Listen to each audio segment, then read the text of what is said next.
Empire.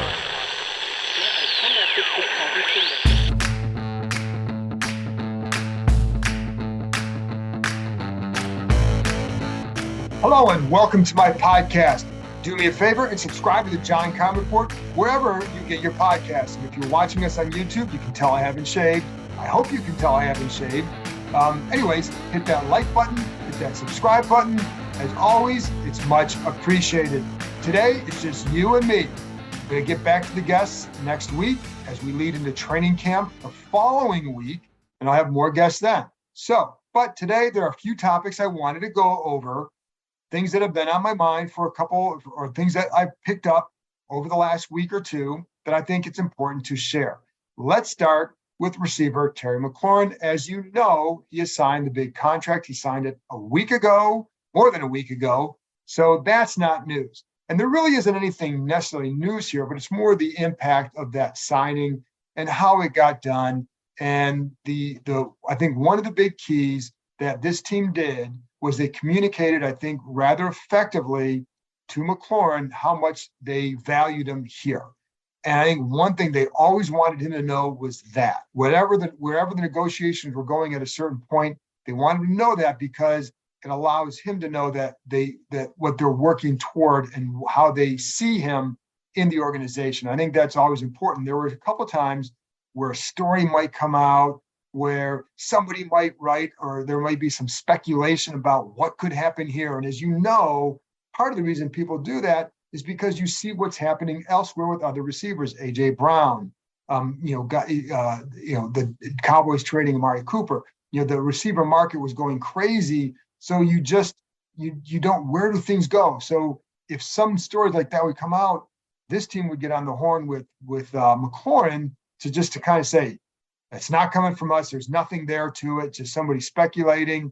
We want you here. That message was communicated over and over. When I think there was a story where somebody mentioned something about how they draft Jahan Dotson, McLaurin, what does this mean for him?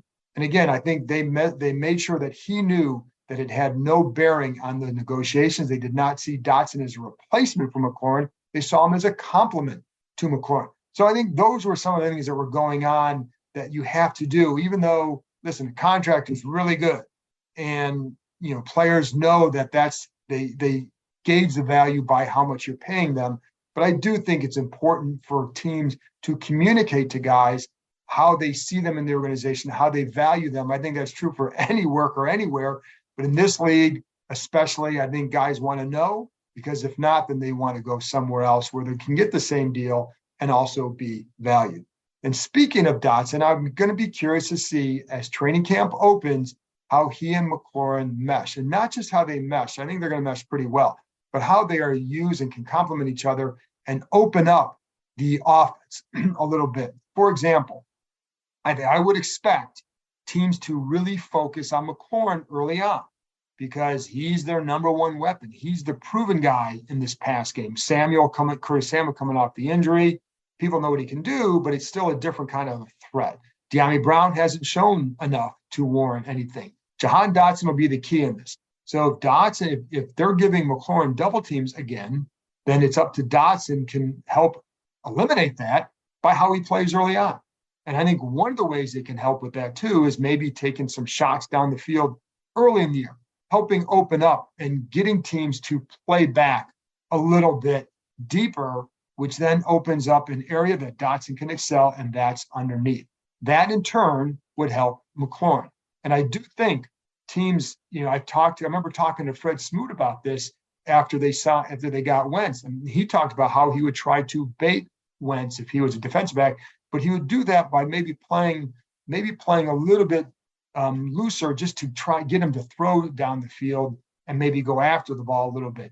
But what I would say is conversely, there are going to be teams that are going to be honoring that deep ball. There's a lot of speed on this offense. They can go vertical. So you're going to have defensive backs maybe playing just a little bit deeper, which in turn should open up that underneath stuff for a guy like McLaurin. Because one of the things I think this offense should be able to do well is that quick game. Right? And I always say that with Wentz, it's not just about the deep ball that he can bring. It's as much about the underneath quick game that I think they get excited about because they do have speed to hurt you vertically and horizontally. And if you can create some openings underneath, you get some of these guys who can run. Curtis Samuel, Dotson, and De'Ami Brown can run, man. So if you get those guys underneath on some stuff, if they have to honor the deep stuff and you can hit them underneath with some of these guys, it can create some gaps for them to run through. And so I think, but listen, Dotson was a returner in college too. So I think it gives, you can turn it into a situation like that for him underneath, which can then tap into his strength. So I think it's going to be interesting to see how those two, what they do with those two and how they work together. The other thing I think that works well with McLaurin, like Dotson and Carson Wentz in the spring, really seem to connect with Dotson. But I think those Dotson and McLaurin give Wentz two receivers he can trust where they're going to be. And I think with Wentz, trust will be a big thing.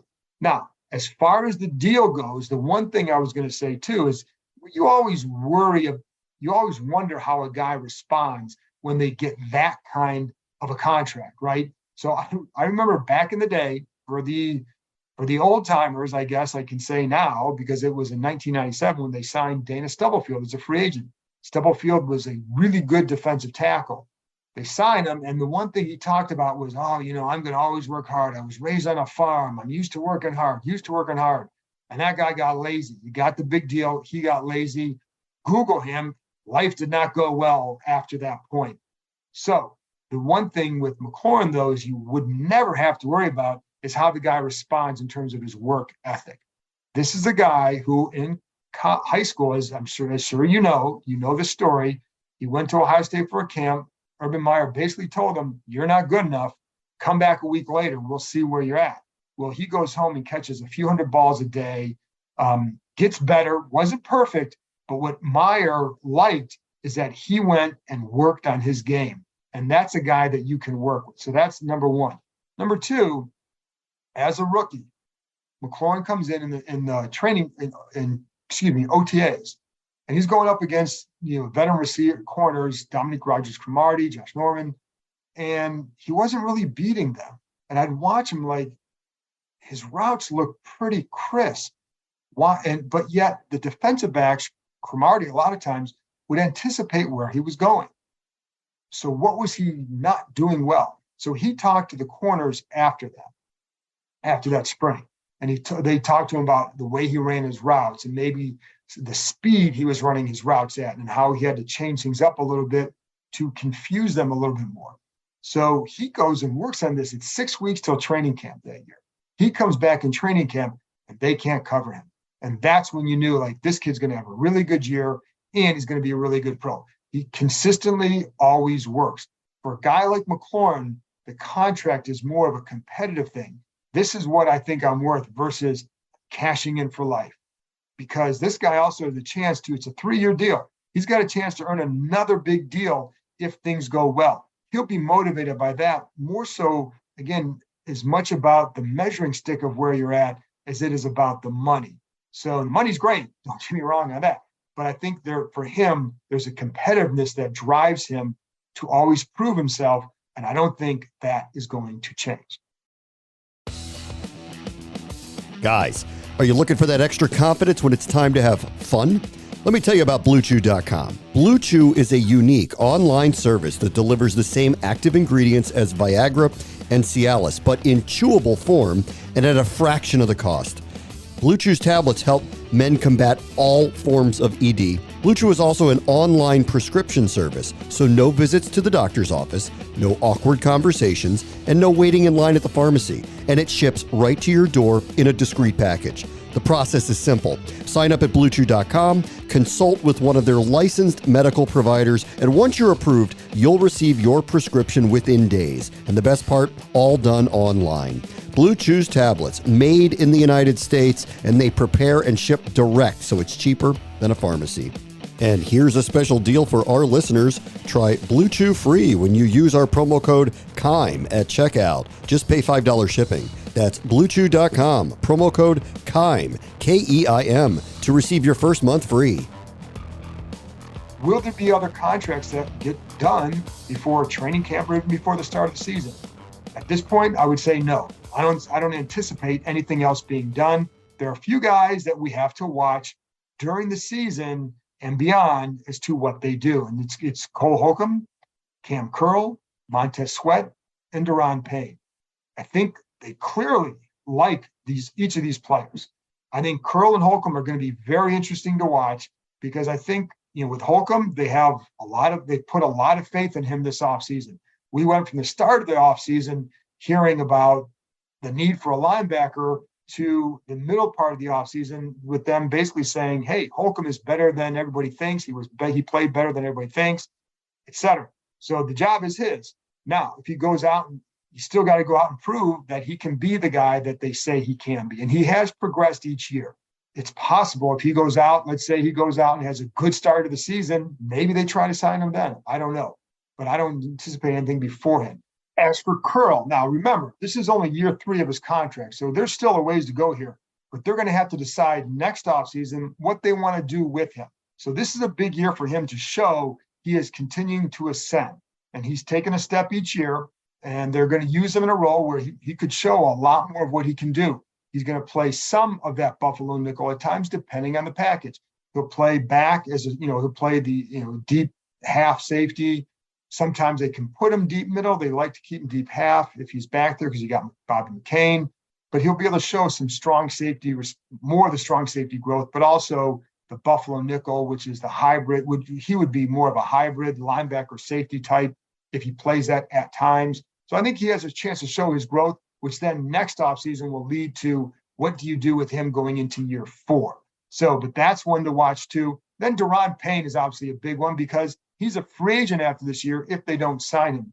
I think the hard part there is they just gave John Allen a deal last year that averages $18 million a year. Do you give Deron Payne that kind of money? I think that's the question that they're going to have to answer. And I would say the reason why there's no contract is because right now the answer is no. So I think that's an easy one to look at. If you're Deron Payne, you would probably want that money because, if you're his agent, you also say, listen, that deal was last year. So it's not the same as a deal that's right now or one that would happen after this season. So I think they're going to see where he goes and then decide, like, if the money is right, I think they'd love to keep him. I think a difference there is they have Fedarian Mathis. They did not draft him to replace Deron Payne, but they do know they have a guy who can replace him if they have to let him walk after the season. So I think, again, in an ideal world, I think you keep him.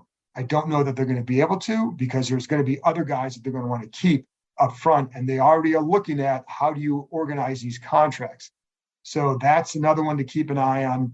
I think the other thing with Deron Payne what I know is there are teams that would trade for him probably right now. Give up a 3rd-round pick in 2023 to get Payne. But if you're Washington, why would you trade him? Clearly, there was a chance before the draft they could have done it, or that they were, if teams had given a right offer, I think they probably would have. But at this point, hurt your depth without Settle, without Matt Ioannidis.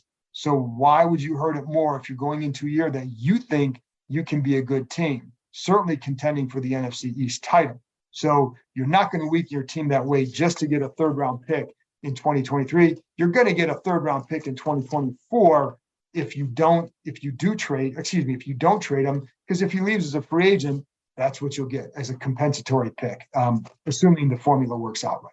So that's something to keep in mind there. And then the last one is Montez Sweat. Now, Sweat is going into his 4th year. He has the 5th-year extension the following year. But I think you get in that situation, I think they'd probably rather extend him than to have him play on that 5th year. Just my speculation.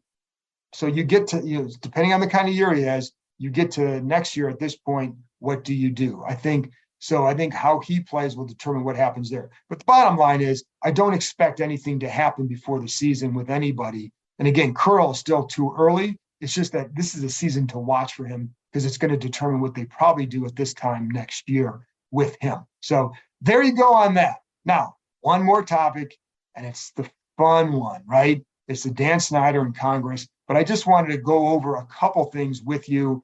I think you probably have a good handle on this. Here's what we know. We know that Dan Snyder's attorney offered for him to testify voluntarily on July 28th via video conference. What we also know is that the House Oversight Committee wants him to testify via a subpoena. They're okay with the date, July 28th. It's the next to last day before the House breaks for August recess. There's a big difference here. If he testifies on a subpoena, he's under oath. If he testifies voluntarily, he doesn't have to answer every question. He can just say, I don't want to answer them. And with the subpoena, he can always plead the fifth. But as somebody who worked with this, who is deeply knowledgeable about the committee, said, when you start pleading the fifth, it looks like you're covering a lot of things up. So in a criminal situation, it might be more apt, somebody would be more apt to do that. I don't know if he would do that. Here, somebody said they would recommend he doesn't do that. Certainly some people would probably expect that to happen because they might get into things that he just doesn't want to get into, whether it's financial stuff, anything with it. But that's an option there. Again, when it's voluntarily, he just doesn't have to answer that. Or the fear with the committee is that he would feel bound by the NDAs and would not have to answer questions that pertain to that things are covered by NDAs. So it would limit the scope of what they feel they could get from him. So then what happens after all that? Let's say he just says, I'm not going to testify under subpoena. Now, here's the other thing to keep in mind. They can't subpoena him when he's overseas. U.S. Marshals cannot serve the subpoena when he is overseas. So the only way he could agree to testify via subpoena right now is if his attorney accepts on his behalf. And that has not happened. So if none of that happens, let's say they subpoena him and he decides not to appear. They could either nothing could happen in July. And then let's say in August, he returns, they want to serve the subpoena. Let's say he returns from overseas in August. They can serve the subpoena at that time. It can be in August. Carolyn Maloney, the chairwoman, can do that at any time. Then what happens if he doesn't appear at that one? Then they could decide how do they want to proceed. Probably they could they could charge him with contempt of court. He could then take him to court and basically run out the clock because the midterms are coming in November. If the Republicans win the House, then he could run out the clock. And that's that's a possibility. Don't know what's going to happen. Those are the scenarios. And I just wanted to keep you updated. I hope I wasn't confusing with any of it. And it's something we're going to be paying attention to. And again, if he does take him to court, it could go on for months and months. And it could go on longer than it could take long. Like, for example, the Democrats could lose the House. They're out of power in January. But the case could still be in court beyond that point. Just because the investigation might end doesn't mean the court situation would then automatically end as well. So a lot of things to consider, a lot of scenarios that could take place. But that's what we know right now. So there you go. I appreciate you tuning in, and I'll be back with another episode on Sunday night or Monday. It'll come out Monday morning or Sunday night, one of those. So pay attention to it. You can find us again on YouTube. You can find with Empire Media. It's AMPIRE, or again with the podcast, the John Conn Report, wherever you get your podcasts.